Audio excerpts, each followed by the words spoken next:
कहानी की शुरुआत होती है एक घने जंगल को दिखाते हुए। एक आदमी पागलों की तरह भाग रहा था, इस उम्मीद में कि शायद उसे इस जंगल से भाग निकलने का कोई रास्ता मिल जाए। लेकिन ये जंगल इतना घना था कि यहाँ से बाहर जाने का कोई रास्ता नहीं नजर आ रहा था। यह आदमी सूरज को देखते हुए आगे बढ़ता है, लेकिन अब सूरज भी धीरे धीरे ढल रहा था। मगर इस आदमी ने भागना नहीं छोड़ा। भागते भागते एक पॉइंट आया जहाँ एक बोर्ड पर लिखा हुआ था पॉइंट ऑफ नो रिटर्न, यानी वहाँ से कोई वापस नहीं जा सकता। साथ ही इस बोर्ड पर नंबर 108B लिखा हुआ था। ये देखकर वो और भी ज्यादा परेशान हो जाता है। धीरे धीरे अंधेरा और बढ़ने लगा और पूरे जंगल में एक अजीब सा खौफ फैल गया। तभी अचानक एकदम से सारे परिंदे उड़कर वहाँ से चले जाते हैं। इस आदमी के कई मील के सफर के बाद भी उसे पूरे जंगल में कोई भी एक जंगली जानवर नहीं दिखाई दिया। न जाने ऐसा क्या था जिसे जंगली जानवर भी डर रहे थे। डर के मारे वह आदमी और भी तेजी से भागने लगा, लेकिन कई घंटों का सफर करने के बाद वह आदमी अचानक एक जगह पर आकर रुक गया और उसके चेहरे पर मायूसी छा गई, क्योंकि उसके सामने वही 108 नंबर वाला साइन बोर्ड था जिस पर लिखा हुआ था पॉइंट ऑफ नो रिटर्न। अब आदमी को समझ आया कि चाहे मैं जितना भी भागूं पर इस जंगल से निकल नहीं सकता, इसलिए अब वो वहां छुपने की जगह ढूंढने लगा। लेकिन वहां उसे छुपने के लिए कोई सेफ जगह नहीं मिली, इसीलिए अब वो पेड़ के ऊपर चढ़ जाता है। पर तभी उस पेड़ की टहनी टूट गई, जिससे वो आदमी काफी ऊंचाई से नीचे जमीन पर आ गिरा। पेड़ से गिरने के बाद वो बहुत ज्यादा जख्मी हो चुका था। उसे काफी गहरी चोटें आई। इससे पहले कि वो बेहोश हो जाता तभी अचानक जमीन हिलने लगी और अजीब सी गुर्राने की आवाजें आने लगी। वो आवाजें सुनकर आदमी के गले में सांसें अटक गईं। तभी अचानक कोई उसे खींच कर ले गया। खींचने वाला कौन था ये नहीं दिखाया गया, लेकिन हमें उस आदमी की दर्द भरी चीखें सुनाई दी गई। इस इंसिडेंट के 6 दिन बाद हमें शहर में मीना नाम की एक लड़की को दिखाया जाता है जो एक बर्ड शॉप में काम करती है। तभी उसका बॉस आता है और मीना को एक गोल्डन पैरट को शहर से दूर एक जू में डिलीवर करने का ऑर्डर देता है। मीना बॉस की बात को मानते हुए अब उस पैरट को डिलीवर करने जाती है। मीना गाड़ी में बैठकर अपने मोबाइल में उस जू का लोकेशन सेट कर लेती है और अपने सफर पर निकल पड़ती है। शहर से बाहर निकलने के बाद वो एक बोर्ड पर बहुत सारे लोगों के मिसिंग फोटोज देखती है, यानी वहाँ पर कई सारे लोग गायब हो चुके थे। लेकिन मीना उन पर ज्यादा ध्यान नहीं देती और आगे बढ़ने लगती है। आगे बढ़ते दौरान मीना शॉर्टकट लेते हुए जंगल के रास्ते से गुजरती है ताकि वो जल्दी से इस पैरट को जू तक डिलीवर कर दें, और वो पहुंच गई जंगल के बीचों बीच। ये वही जगह है जहाँ हम पहले एक आदमी को गायब होते देख चुके हैं। वहाँ आकर मीना बुरी तरह से फंस चुकी थी। वो अपने मोबाइल पर मैप देखती है, लेकिन वहाँ मोबाइल के सिग्नल नहीं आ रहे थे और उसके कार का रेडियो भी काम नहीं कर रहा था। मीना अब वहाँ से वापस निकलने लगी, लेकिन अब उसे वहाँ से बाहर निकलने का रास्ता समझ नहीं आ रहा था। थोड़ी देर बाद मीना की गाड़ी भी खराब हो गई। मीना गाड़ी से बाहर निकलती है और उसे सामने लगा हुआ वही पॉइंट ऑफ नो रिटर्न वाला बोर्ड दिखाई देता है। मीना को कुछ समझ नहीं आता, इसीलिए वो पैरट के पिंजरे को हाथ में लेकर आसपास मदद ढूंढने आगे चली जाती है, लेकिन वहाँ आसपास किसी भी मदद का नामो निशान तक नहीं था। उसके बाद वो वापस उस जगह पर लौट आती है जहाँ उसने अपनी गाड़ी खड़ी की थी, लेकिन वहाँ से उसकी गाड़ी गायब हो चुकी थी। ये देखकर वो बहुत ज्यादा परेशान हुई। उसे लगा कि शायद वो उस जगह पर नहीं आई है जहाँ उसकी गाड़ी खड़ी थी, बल्कि ये किसी दूसरी जगह पर आ गई है और उसकी गाड़ी कहीं दूसरी जगह में खड़ी है, क्योंकि इस जंगल का हर एक पॉइंट एक ही जैसा दिखाई दे रहा था। अब अंधेरा भी गहरा होता जा रहा था। एकदम से पहले की तरह ही सभी परिंदे इन पेड़ों से उड़ जाते हैं। मीना को अब डर लगने लगा था, क्योंकि जमीन भी जोर जोर से हिल रही थी। मीना को वहाँ आसपास किसी के होने का एहसास होता है। तभी अचानक मीना को दूर किसी का साया नजर आया। मीना भागते हुए उसके पीछे आई, पर उसे वहाँ कोई भी नहीं मिला। तभी अचानक मीना को एक बूढ़ी औरत भागते हुए दिखाई दी। मीना भी दौड़कर उसका पीछा करने लगी। वो उससे मदद मांग रही थी, लेकिन वो औरत रुकती नहीं, तेजी से भागती रहती है। एक बार फिर मीना इस बूढ़ी औरत का पीछा करती है। अचानक वो बूढ़ी औरत फिर से गायब हो गई। मीना जब उसे ढूंढते हुए और आगे बढ़ी तो उसे दूर जंगल में एक बड़ा सा कमरा दिखाई दिया। वो बूढ़ी औरत उस कमरे के दरवाजे को खोलकर मीना से कहती है, अगर जिंदा रहना चाहती हो तो जल्दी से अंदर आओ। ये सुनते ही मीना बिना सोचे समझे दौड़ते हुए उस कमरे की तरफ गई। मीना के अंदर आते ही उसने गेट को लॉक कर दिया। मीना देखती है कि ये कोई अजीब सा कमरा है जिसमें एक बहुत बड़ा सा मिरर लगा हुआ था। उस बूढ़ी औरत के साथ यहाँ 2 और लोग भी थे। मीना घबरा कर उन लोगों से पूछती है, ये कौन सी जगह है? इस पर उस बूढ़ी औरत ने जवाब दिया कि इस जगह को हम दी कोब कहते हैं। मेरा नाम है मैडलिन, ये लड़की है कियारा और इस लड़के का नाम है डेनियल। बूढ़ी औरत मीना से कहती है कि अभी बातचीत का वक्त नहीं है, तुम जल्दी से हमारे साथ मिरर के सामने खड़ी हो जाओ, क्योंकि कोई हमें देखने आने वाला है। मीना पूछती है, आखिर हमें कौन देखने आ रहा है? तो वो बूढ़ी औरत उससे कोई जवाब नहीं देती। एकदम बाहर से अजीब सी आवाजें आने लगी। मीना डर के मारे पूछती है कि ये आवाज किस चीज की है? तो कियारा मीना को बताती है कि इन्हें हम वॉचर्स कहते हैं। वे शीशे के दूसरे ओर से हमें देख रहे हैं, पर हम उन्हें नहीं देख सकते। वे हर रात सूरज ढलने के बाद यहाँ आते हैं और हमें देखते रहते हैं जब तक सुबह का सूरज नहीं निकल आता। तभी शीशे के दूसरी तरफ से शोर आने लगा। मीना पूछती है, ये शोर कैसा है? उस बूढ़ी औरत ने बताया कि वॉचर्स तुम्हारे आने से खुश हैं, तुम्हें यहाँ देखकर तालियां बजा रहे हैं। मीना बुरी तरह से कंफ्यूज थी, वो जल्द से जल्द यहाँ से निकलना चाहती थी। मैडलिन जिन्हें वॉचर्स कह रही थी, न तो अब तक मीना ने उन्हें देखा और न ही किसी और ने देखा था। रात गुजर जाती है, सुबह होने पर ये लोग उस जगह से बाहर निकल आते हैं। मैडलिन बताती है कि वे वॉचर्स सिर्फ रात में ही बाहर निकलते हैं, दिन के वक्त हम लोग जंगल में आजाद घूम सकते हैं। मीना रात भर यही सोच रही थी कि कब सुबह होगी और जल्दी से मैं इस जंगल से बाहर निकल जाऊं। इसीलिए वह फौरन जंगल से बाहर निकलने का रास्ता ढूंढने लग जाती है। तब मैडलिन बाकी सबको उसे रोकने से मना कर देती है, जैसे कि वह जानती हो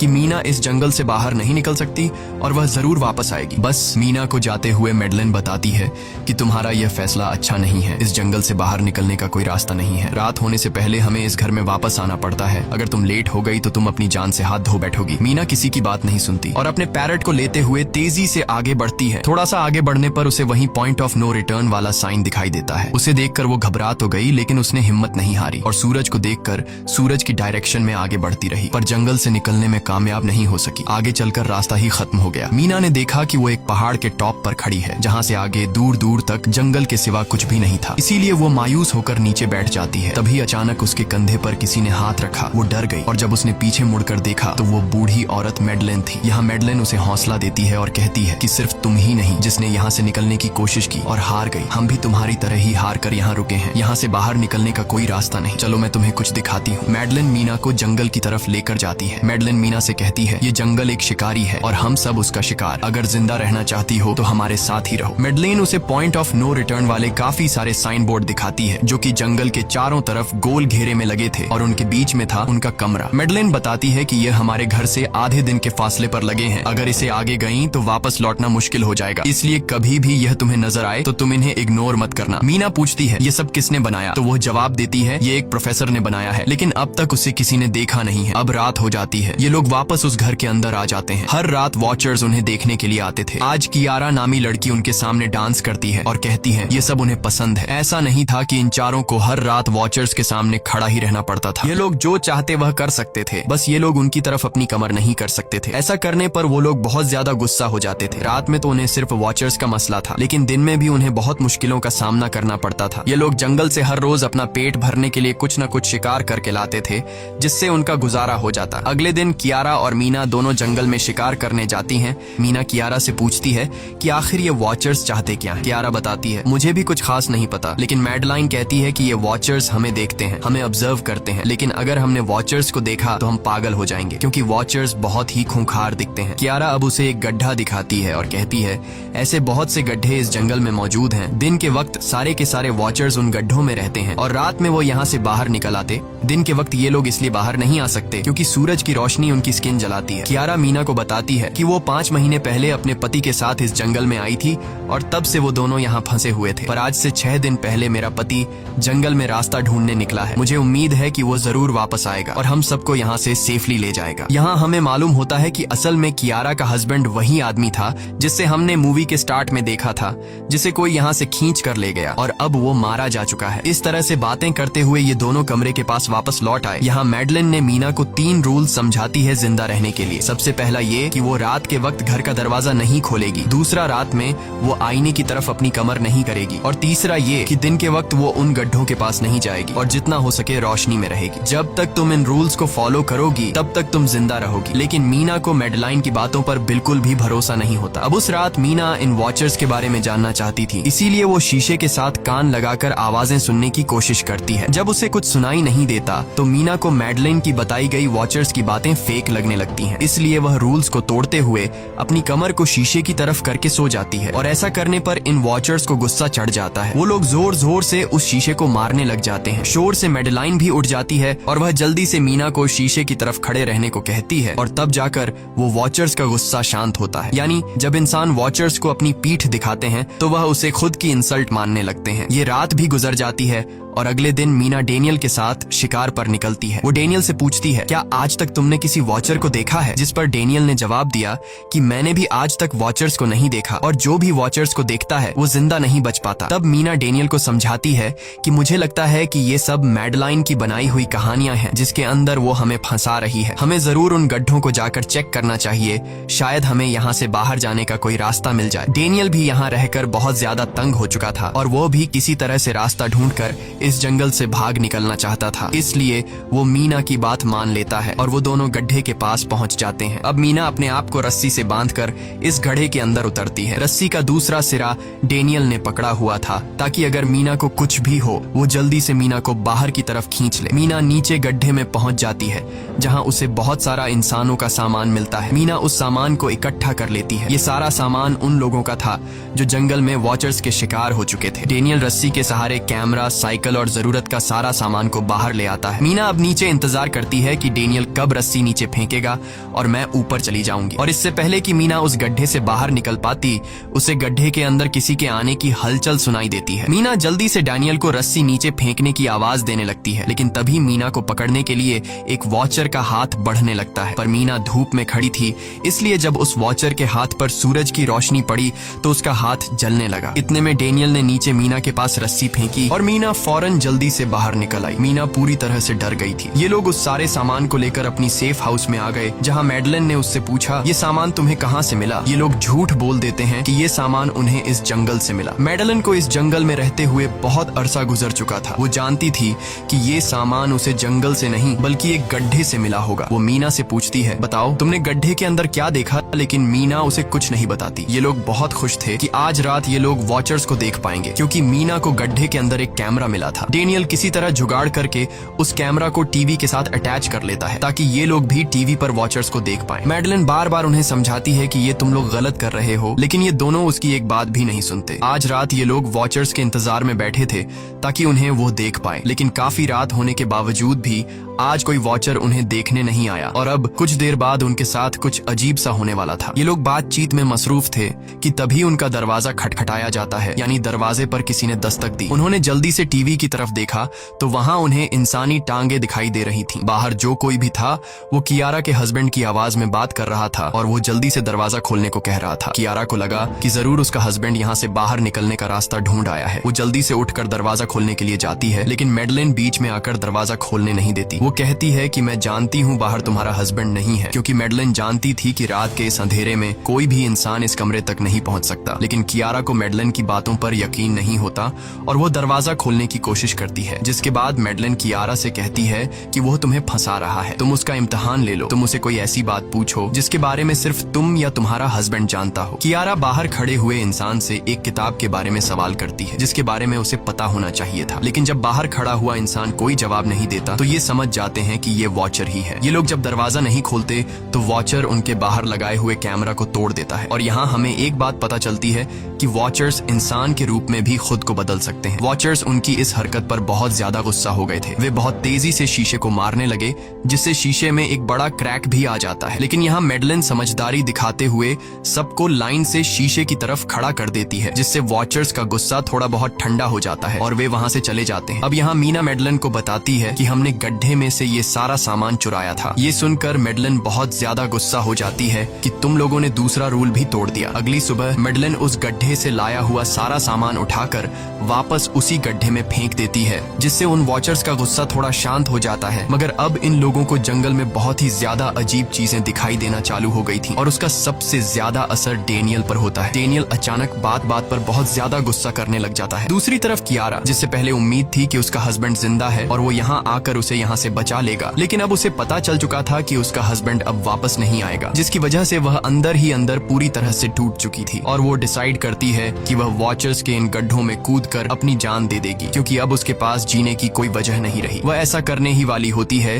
कि मीना आकर उसे बचा लेती है। इसी बीच हम देखते हैं कि डेनियल मैडलिन की तरफ अजीब तरह से देख रहा होता है और वह गुस्से में आकर मैडलिन को पेड़ के साथ बांध लेता है। डेनियल ने कहा कि अब मैं इस बुढ़िया के कोई रूल्स नहीं मानूंगा, अब यहाँ सिर्फ मेरी बात मानी जाएगी। अब रात होने वाली थी, इसलिए डेनियल कमरे की तरफ भागा और कियारा भी उसके पीछे भागी, लेकिन मीना मैडलिन के पास आई और उसकी रस्सियां खोलने लगी। दूसरी तरफ डेनियल ने कियारा को लेकर कमरे का दरवाजा अंदर अंदर से बंद कर दिया और मीना और मैडलिन को बाहर वॉचर्स के लिए छोड़ दिया। मीना और मैडलिन डेनियल से दरवाजा खोलने के लिए गिड़गिड़ाते रहे। डेनियल से रिक्वेस्ट करते हैं कि प्लीज दरवाजा खोल दो, लेकिन डेनियल ने दरवाजा नहीं खोला। अब बाहर चारों तरफ अंधेरा छा गया और वॉचर्स के आने का टाइम हो गया, इसलिए अब मजबूरन उन्हें अपनी जान बचाने के लिए एक घने पेड़ के नीचे रहकर छिपना पड़ा। थोड़ी देर बाद उन्हें वॉचर्स की गुराने की आवाजें आने लगी। इस टाइम मीना और मैडलिन के साथ हमें भी उन वॉचर्स की एक झलक दिखाई जाती है। ये लोग लंबे, पतले और खतरनाक थे। सब अपने अपने गड्ढों से निकलकर इंसानों को देखने के लिए उस सेफ रूम तक पहुंचते हैं और जब ये लोग देखते हैं कि मीना और मैडलिन वहां नहीं हैं, तो वो उनको खाने के लिए जंगल में ढूंढने लग जाते हैं। और जब ये वॉचर्स दूर जाते हैं तो मौके का फायदा उठाते हुए ये दोनों फिर से सेफ रूम तक आ जाते हैं और डैनियल से रो रो कर दरवाजा खोलने को कहते हैं। इस बार डैनियल के दिल में रहम जाग जाता है और वो उनके लिए दरवाजा खोल लेता है। अब अंदर जाने के बाद पहले तो मैडलिन डैनियल पर गुस्सा करती है और फिर इन सबको शीशे के सामने खड़ा करके वॉचर्स के बारे में कुछ बातें बताती है। मैडलिन ने कहा कि अब तक हम बहुत से रूल्स तोड़ चुके हैं, इसलिए मुझे नहीं लगता कि इस बार वॉचर्स हमें माफ करेंगे। मैं तुम लोगों को वॉचर्स के बारे में कुछ सच्चाई बताना चाहती हूँ। दरअसल मैं जब यहाँ पहली बार आई थी तो मैंने कुछ ऐसा देखा जिससे मेरे होश उड़ गए। मैंने अपना ही एक डुप्लीकेट देखा। असल में वो एक वॉचर था जो मेरा रूप लेने की कोशिश कर रहा था। हालांकि उसकी आंखें और बाल बिल्कुल परफेक्ट नहीं थे। मीना ने पूछा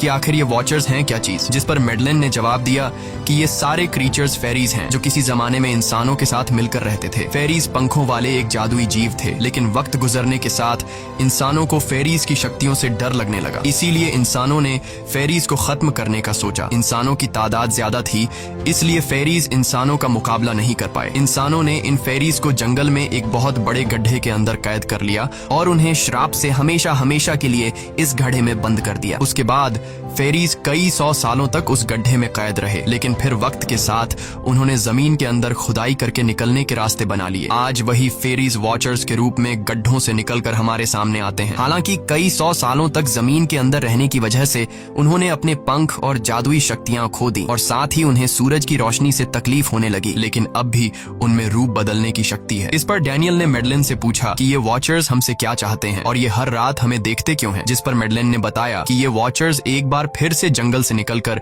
इंसानों के बीच रहना चाहते हैं, लेकिन अपने असली रूप में ये इंसानों के बीच नहीं रह सकते। इसीलिए उन्होंने हमें यहाँ रखा हुआ है ताकि हमें देखकर हमारा रूप ले सकें और हमसे आज के दौर के तौर तरीके सीखकर इंसानों के बीच रह सकें। मैडलिन ये सब बातें बता ही रही थी कि अचानक सभी वॉचर्स वापस लौट आए और जब वॉचर्स को पता चलता है कि मैडलिन और मीना वापस अपने कमरे में आ गए हैं तो वो सब गुस्से से भड़क उठे और दरवाजा तोड़ने की कोशिश करने लगे। इन चारों ने टेबल को खींचकर दरवाजे के सामने रख दिया ताकि दरवाजा वॉचर्स तोड़ न सके, लेकिन वॉचर्स की ताकत काफी ज्यादा थी और इन चारों को पता चल चुका था कि जल्द ही वॉचर्स अंदर आ जाएंगे और उन्हें मौत अपनी आंखों के सामने दिखाई दे रही थी। तभी उन्होंने देखा कि टेबल को घसीटकर दरवाजे तक ले जाने की वजह से कारपेट पलट गई है। जब उन्होंने कारपेट हटाया तो उन्हें नीचे एक बड़ा लोहे का गेट नजर आया। उन्होंने जल्दी से गेट खोला तो उन्हें पता लगा कि नीचे एक बहुत बड़ा बंकर है। ये लोग जल्दी से उस बंकर के अंदर घुस गए और ऊपर से लोहे का गेट बंद कर दिया। ये लोग इस बात को लेकर परेशान थे कि ये बंकर यहाँ पर मौजूद था और इन लोगों को पता भी नहीं चला। इस बंकर के नीचे बहुत फैसिलिटीज थी, हजारों दिन का खाना, एक कंप्यूटर और भी बहुत सारा जरूरत का सामान रखा था। मीना जानना चाहती थी कि आखिर ये जगह किसने बनाई, इसीलिए वो उस कंप्यूटर को ऑन कर लेती है। उस कंप्यूटर में बहुत सारा डेटा सेफ था, जिसे खोलने पर उन्हें पता चलता है कि ये सारी जगह प्रोफेसर मार्टिन ने बनाई थी। असल में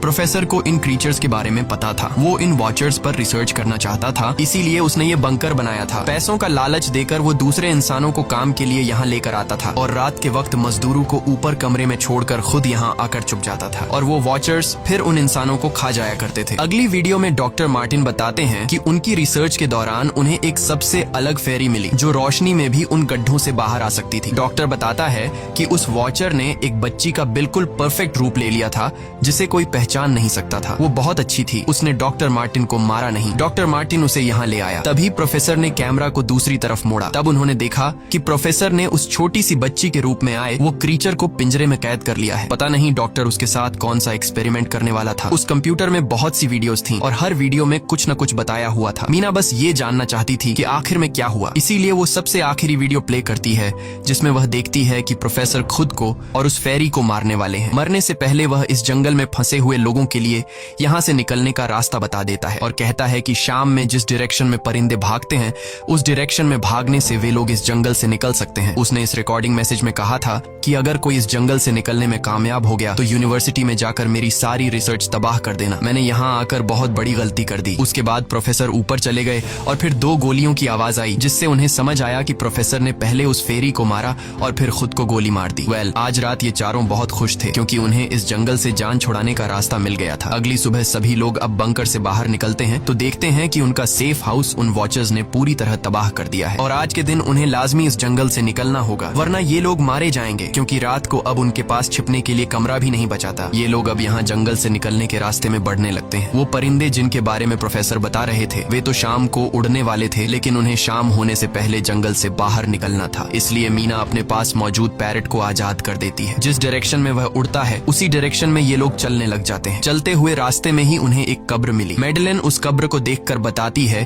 कि एक वक्त था जब ये लोग इंसानों के साथ रहते थे, लेकिन इंसानों ने उनके साथ बहुत बुरा किया, धोखा किया और उन्हें यहाँ जंगलों में फंसाकर खुद चले गए। कई घंटे सफर करने के बाद ये लोग एक नदी के पास पहुंच गए। वहाँ उन्हें प्रोफेसर का एक बोट मिला, जिसको देखकर ये लोग बहुत खुश हुए, लेकिन उनकी खुशी अब कुछ ही देर की मेहमान थी क्योंकि अब अंधेरा हो चुका था और वॉचर्स के आने का वक्त हो गया था। उससे पहले कि ये लोग डॉक्टर मार्टिन की बोट में बैठकर यहाँ से दूर चले जाते, तभी उन्हें पीछे से किसी की आवाज आई। जब उन्होंने पीछे मुड़कर देखा तो वो कियारा का हस्बैंड था जो मदद के लिए चिल्ला रहा था। वो बहुत ही जख्मी हालत में था। बाकी सब बोट में बैठ चुके थे, इसलिए डेनियल अकेला उसकी मदद के लिए गया। डेनियल कियारा के हस्बैंड को खींचकर बोट की तरफ लाने लगा, लेकिन तभी ये लोग बोट से देखते हैं कि डेनियल जिसकी मदद करने गया वह कोई इंसान नहीं बल्कि एक वॉचर है, जिसने उनके सामने ही डेनियल का रूप ले लिया। वो लोग कुछ भी नहीं कर पा रहे थे। अब उस वॉचर ने डेनियल को मार दिया। उन्हें इस बात का पता था कि वॉचर्स इस नदी को पार नहीं कर सकते हैं और फाइनली ये लोग खुद इस नदी को पार करके शहर तक पहुंच जाते हैं। और कहानी में असल ट्विस्ट इसके बाद आया। शहर पहुंचने के बाद ये तीनों अलग अलग रास्तों पर चले गए और कुछ दिनों बाद अब मीना जल्दी से डॉक्टर मार्टिन के कहने के मुताबिक उनके यूनिवर्सिटी में उनका सारा डेटा खत्म करने के लिए आई। उससे पहले कि वह उनका रिसर्च डेटा डिलीट कर देती, तभी उससे वहाँ एक टेप रिकॉर्डर मिला और उस टेप रिकॉर्डर से मीना को एक नया राज मालूम हुआ। जब हजारों साल पहले इंसान और फेरीज एक साथ रहते थे तो तब उनकी शादी भी हुआ करती थी। इंसान और फेरी के मिलन से जो बच्चे पैदा होते थे उनमें इंसान और फेरी दोनों के गुण होते थे। उन्हें हाफलिंग्स कहा जाता था। उन हाफलिंग्स में एक खासियत थी कि वे रूप बदलने में इतने माहिर होते थे कि वे किसी मरे हुए इंसान का रूप भी बदल सकते थे। प्रोफेसर का मानना था कि जब इंसानों ने फेरीज को जंगल के अंदर गढ़ों में कैद कर लिया था, तब हाफलिंग इंसानों के बीच अपना रूप बदलकर चुपके से रहने लगे और वो आज भी किसी न किसी रूप में इंसानों के बीच मौजूद है। मीना जब प्रोफेसर के ऑफिस में आई और वहाँ पर जांचबीन करने लगी तो वहाँ उसके हाथ कुछ ऐसी तस्वीरें लगी जिसने उसके होश उड़ा दिए। उसने देखा कि तस्वीर में जो प्रोफेसर के साथ लेडी खड़ी है वो कोई और नहीं बल्कि मैडलेन है और असल में मैडलेन प्रोफेसर की वाइफ है। वो कंफ्यूज हो जाती है कि मैडलेन ने उसे यह बातें क्यों नहीं बताई। इस भारी कंफ्यूजन को शेयर करने के लिए वो कियारा के पास आती है और उसे बताती है कि जिस मैडलेन से हम जंगल में मिले थे वो असल में प्रोफेसर मार्टिन की वाइफ है, लेकिन उसने हमें यह सच्चाई इसलिए नहीं बताई क्योंकि वो खुद एक इंसान नहीं बल्कि एक रूप बदलने वाली फेरी थी। मैंने जब रिसर्च किया तो मुझे पता चला कि काफी साल पहले प्रोफेसर की वाइफ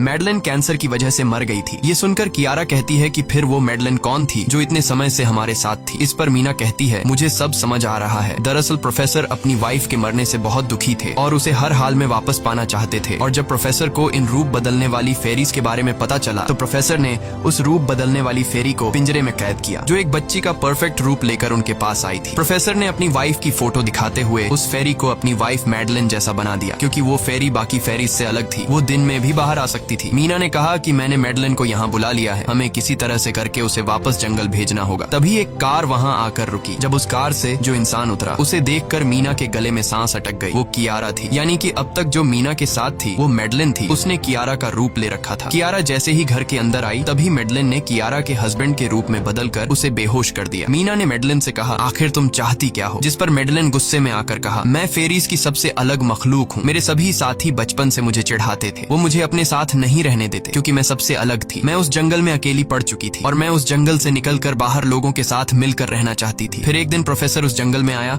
उसने मुझे पिंजरे में कैद कर लिया। उसने मुझसे कहा कि अगर मैं उसकी वाइफ का रूप ले लूं तो वह मुझे जंगल से बाहर ले जाएगा। मैंने उसकी बात मान ली। प्रोफेसर ने मुझे मेडलिन की सारी बातें सिखाई और बाद में उस धोखेबाज प्रोफेसर ने मुझे मारने की कोशिश की, लेकिन उससे पहले कि वो मुझे मार पाता मैंने उसे ही मार डाला। तुम इंसान कभी भी भरोसे के लायक नहीं थे और न ही रहोगे। अब तुम भी मेरी सच्चाई जान चुकी हो, इसलिए तुम्हें भी मरना होगा और तुम्हें मारने के बाद मैं तुम्हारे रूप में इंसानों के बीच रहूंगी। यह कहकर मेडलिन ने मीना का रूप ले लिया और उसका गला दबाकर उसे मारने लगी। तब मीना ने मेडलिन से कहा कि क्या प्रोफेसर ने तुमसे यह नहीं कहा कि तुम क्यों दिन में निकल सकती हो? असल में तुम हाइब्रिड हो, आधी इंसान और आधी फेरी, इसीलिए तुम इंसानों और फेरीज के बीच रह सकती हो। मुझे पता है कि दुनिया में अकेला रहना कैसा होता है, लेकिन तुम अकेली हाफलिंग नहीं हो। तुम्हारे जैसे और भी हाफलिंग्स हैं जो किसी न किसी रूप में इंसानों के बीच रह रहे हैं। इस सच्चाई का पता चलते ही मेडलिन का शरीर अचानक अपने असली रूप में आने लगा। देखते ही देखते उसके पंख निकल आए, जिसके बाद वो मीना को यहीं पर छोड़कर यहाँ से उड़ जाती है। इसके बाद कुछ हफ्तों के बाद का सीन दिखाया जाता है, जहाँ मीना अपनी सिस्टर के साथ रहने लगी है। उसने अपनी सिस्टर को बताया कि शायद वो फेरी अभी भी मेरा पीछा कर रही है। तब मीना की सिस्टर उसे कहती है कि तुम डरो मत, ऐसा कुछ नहीं है। और कहानी के एंड में हम एक छोटी बच्ची को देखते हैं जो कि उस वक्त मीना के घर के नीचे खड़ी थी। ये कोई और नहीं बल्कि मेडलिन थी, जो अब उनके दुनिया में उस रूप में रह रही है। और इसी के साथ ये कहानी खत्म हो जाती है। अगर आपको ये वीडियो अच्छी लगी हो तो हमारे चैनल को सब्सक्राइब और वीडियो को लाइक जरूर कीजिएगा।